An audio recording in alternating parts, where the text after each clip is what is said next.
Ms. Clark, are you sure that you don't know anything about Missouri v. Biden? You don't know anything about that case? Thank you for the opportunity to clarify. This is a case being handled by our civil division, and I assure you, Chairman, that the Justice Department... Have you read the opinion? The Justice Department is compliant I didn't ask that. Did you read the opinion, either from the Western District of Louisiana or the Fifth Circuit opinion? I gleaned the ruling, but it's not a Civil Rights Division case. Well, which is it? Because, first of all, when Mr. Bishop asked, you said you didn't know one darn thing about it. Now you're saying you gleaned or you glanced or what? I appreciate the opportunity to clarify.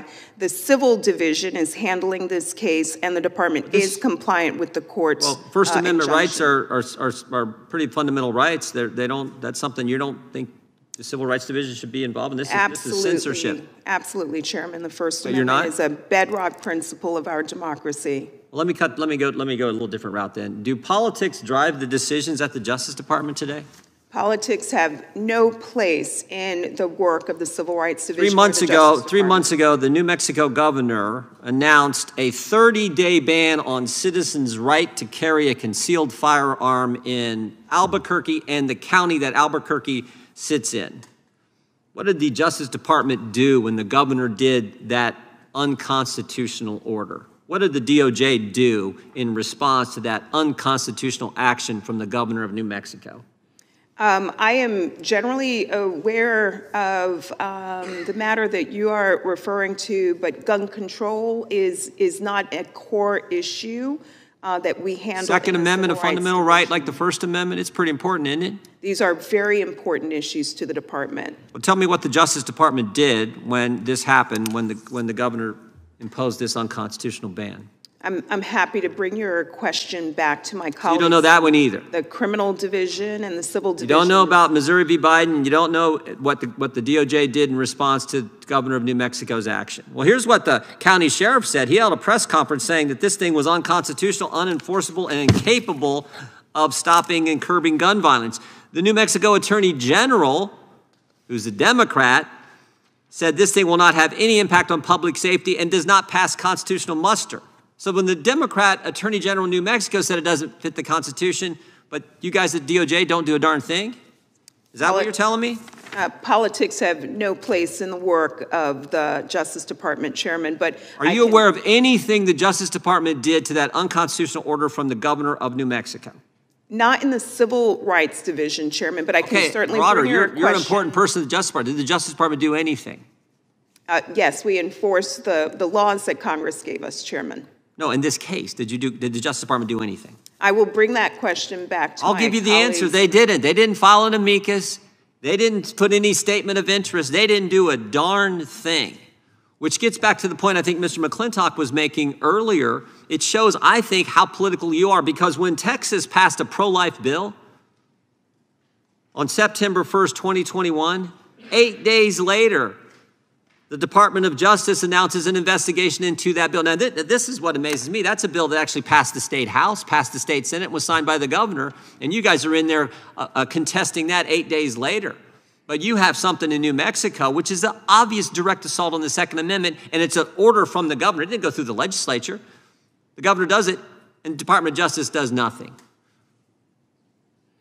The Civil Rights Division is deeply committed to enforcing the laws that this body gave us and committed to standing up for the rights, the civil rights of all Americans, Chairman. Well, you can say it, but based on some of your other answers, not knowing the first thing about Missouri v. Biden, not knowing what, if anything, was done, because nothing was actually done, relative to the governor's unconstitutional order regarding New Mexico citizens and residents and Americans' right, Second Amendment rights.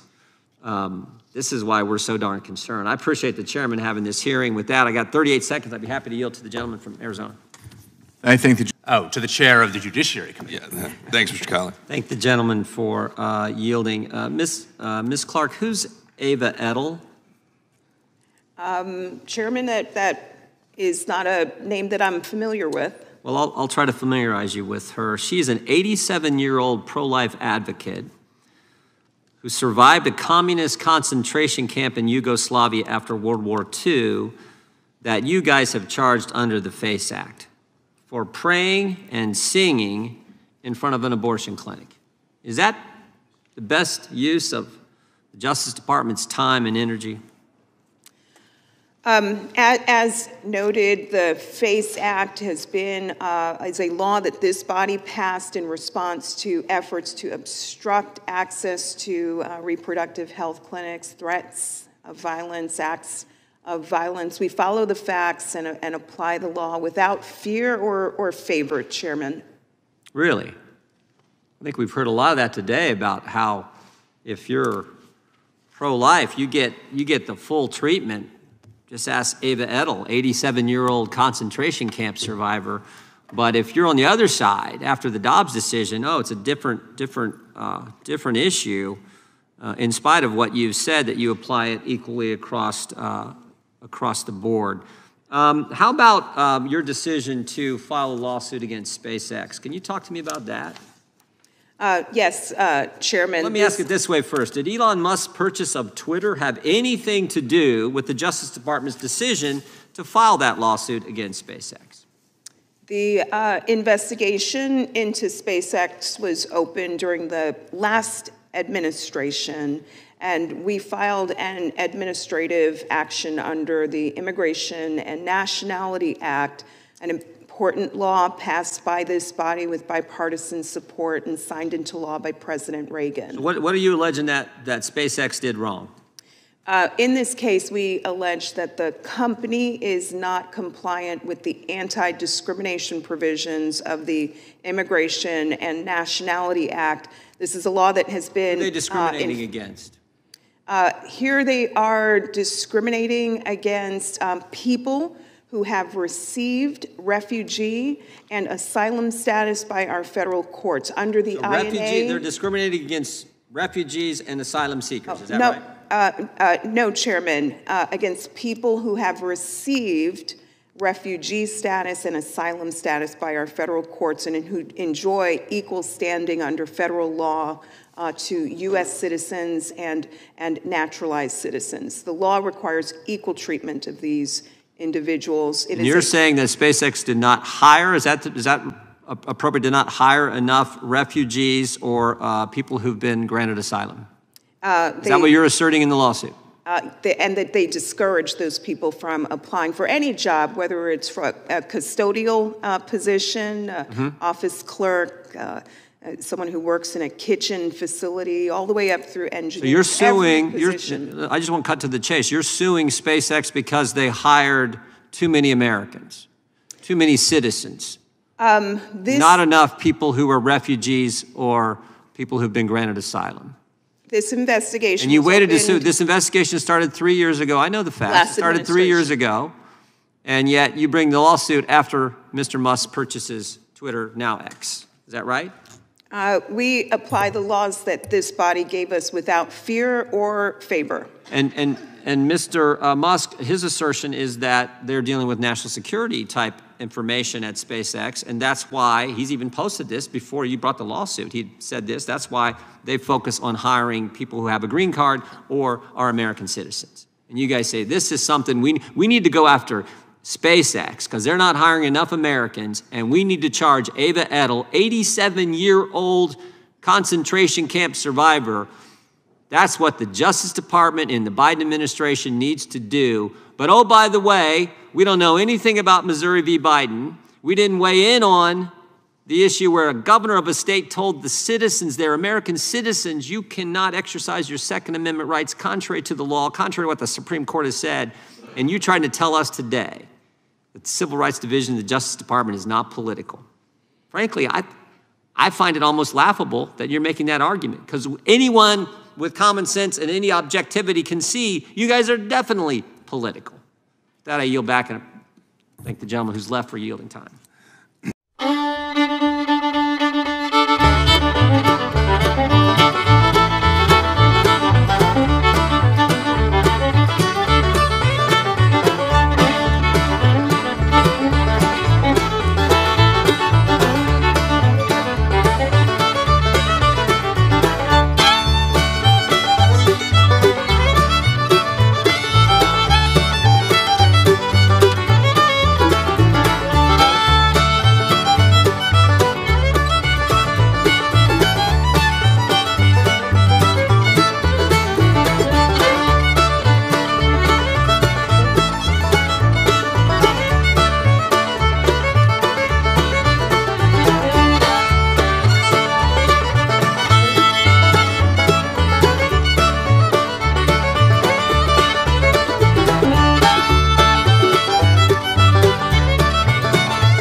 you.